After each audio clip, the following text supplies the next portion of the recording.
നെന്മാറ ഇരട്ട കൊലപാതക കേസിൽ പ്രതി ചെന്താമര കുറ്റക്കാരനെന്ന് കണ്ടെത്തിയിരിക്കുന്നു. ഇപ്പോൾ അഭിഭാഷകൻ സംസാരിക്കുന്നു.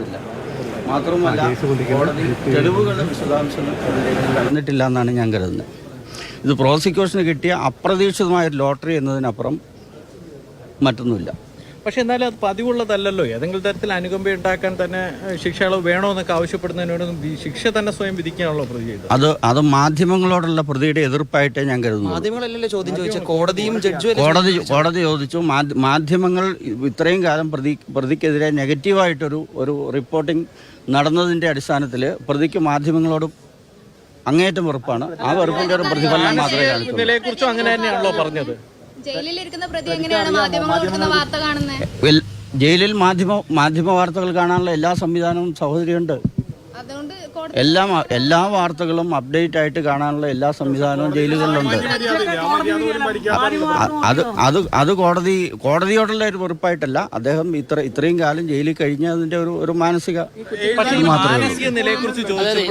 പ്രതിഭാഗം ഈ പ്രതി കുറ്റക്കാരനല്ല എന്ന് കണ്ടെത്താനുള്ളതുമായി ബന്ധപ്പെട്ട ഒരു രീതിയിലുള്ള തെളിവും ഹാജരാക്കിയിട്ടില്ല എന്ന് വേണ്ട മനസ്സിലാക്കാൻ, അല്ലെങ്കിൽ ഹാജരാക്കിയതൊന്നും അത് നിലനിന്നില്ല എന്ന് വേണ്ട മനസ്സിലാക്കാൻ ഇത്തരത്തിലൊരു വിധി പുറത്തു വരും. പ്രതിഭാഗത്തുനിന്ന് പ്രത്യേക തെളിവുകൾ ഹാജരാക്കേണ്ട കാര്യമില്ല. പ്രോസിക്യൂഷൻ ഹാജരാക്കിയിരിക്കുന്ന തെളിവുകളുടെ വിശ്വാസ്യത മാത്രമേ പ്രതിഭാഗത്തിന് ചോദ്യം ചെയ്യേണ്ടതുള്ളൂ. ചോദ്യം ചെയ്യൽ നടന്നില്ല എന്ന് വേണ്ട മനസ്സിലാക്കാൻ കോടതി ഈ ഘട്ടം 3 പേരുടെ DNA കൃത്യമായിട്ട് പ്രോസിക്യൂഷന് കണ്ടെത്താൻ അന്വേഷണ സംഘത്തിന് സാധിച്ചല്ലോ.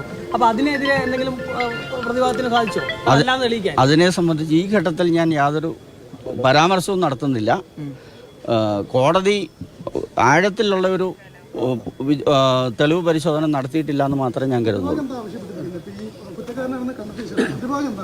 കുറ്റക്കാരനായിട്ട് കണ്ടെത്തിയതിൽ പ്രതിഭാഗത്തേക്ക് മറ്റൊന്നും യാതൊന്നും ആവശ്യപ്പെടാനില്ല. ഇനി ശിക്ഷയെക്കുറിച്ചുള്ള വാദം വരുന്ന സമയത്ത് പ്രതിഭാഗം എന്താണെന്ന് പരമാവധി വധശിക്ഷ ലഭിക്കാവുന്ന കുറ്റം ചെയ്തു എന്നുള്ളത് കോടതി തന്നെ പറഞ്ഞിട്ടുണ്ട്.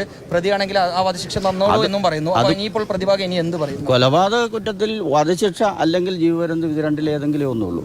അത് പരമാവധി ശിക്ഷ കൊടുക്കാവുന്ന കുറ്റം ചെയ്തതായിട്ട് തെളിഞ്ഞതായിട്ട് കണ്ടു എന്ന് കോടതി പറഞ്ഞു. ഇത്രയേ ഉള്ളൂ. ആ ശിക്ഷയെക്കുറിച്ച് പരമാവധി ശിക്ഷ കൊടുക്കണോ വേണ്ടിയോ എന്നുള്ളത് ഇനിയുള്ള വാദത്തിനെ അടിസ്ഥാനപ്പെടുത്തിയിരിക്കും. ശിക്ഷയെ സംബന്ധിച്ച വാദം കേട്ടതിന് ശേഷം കോടതി ചിലപ്പോൾ അതേ ദിവസം പറയാം. അല്ലെങ്കിൽ കോടതി ഇൻഫ്ലുവൻസ് ചെയ്ത തെളിവുകൾ തന്നെയല്ലേ വക്കീലെ? കോടതിയെ ഇൻഫ്ലുവൻസ് ചെയ്തത് തെളിവുകൾ തന്നെയാണ്? ഒരിക്കലുമല്ല. കാരണം മാധ്യമങ്ങളാണ് കോടതിയെ ഇൻഫ്ലുവൻസ് ചെയ്തിരിക്കുന്നത്. അതിന്റെ ഉത്തമ ഉദാഹരണമാണ് ഈ കേസ്. കോടതി ഒരിക്കലും കോടതിയെ അപേക്ഷിക്കില്ല. നിങ്ങൾക്ക് തന്നെ അറിയുന്ന കാര്യങ്ങളാണ് മാധ്യമ വിചാരണ എത്രത്തോളം കോടതി വിധികളെ സ്വാധീനിക്കപ്പെടുന്നു എന്നുള്ള കാര്യം ഞാൻ പറയാതെ ഏറ്റവും മാധ്യമങ്ങൾ കോടതി വിധി സ്വാധീനിക്കുന്നു കോടതി അതൊരിക്കലും കോടതി ലക്ഷ്യമല്ല.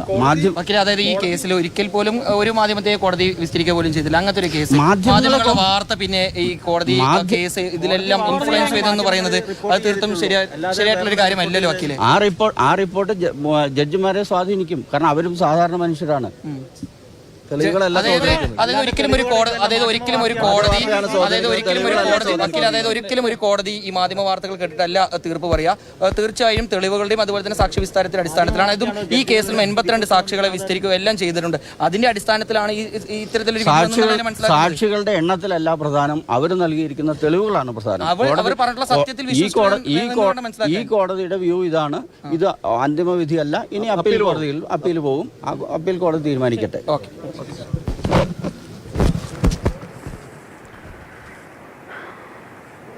കോടതിയോടല്ല പറഞ്ഞത്, മാധ്യമങ്ങളോടുള്ള എന്തായിരുന്നു, മാധ്യമങ്ങളോട് പകയുണ്ടെന്നോ മാധ്യമങ്ങളോട് ദേഷ്യമുണ്ടെന്നോ എന്തോ മറ്റോ ആണ് അഭിഭാഷകന്റെ വാക്ക്. ഞാൻ കൃത്യമായി ഓർക്കുന്നില്ല. പക്ഷേ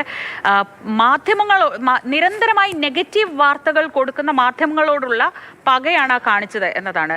പോസിറ്റീവ് വാർത്ത കൊടുക്കാൻ നന്മ നിറഞ്ഞ മനുഷ്യനൊന്നും അല്ലല്ലോ. 3 പേരെ വെട്ടിക്കൊലപ്പെടുത്തിയ കേസിലെ പ്രതിയാണ് അയാൾ. നിരന്തരമായി ഭീഷണി മുഴക്കി ഒരു നാടിനെ ആകെ ഭയപ്പെടുത്തി ജാമ്യത്തിലിറങ്ങിയ ശേഷം 2 പേരെ വെട്ടിക്കൊലപ്പെടുത്തിയ ഒരു കേസിലെ പ്രതിയെക്കുറിച്ച് നന്മ നിറഞ്ഞവൻ എന്ന് വാർത്ത കൊടുക്കാൻ കഴിയാത്ത സാഹചര്യത്തിൽ അയാൾ കൊടും ക്രൂരൻ എന്ന് തന്നെ പറയേണ്ടി വരും.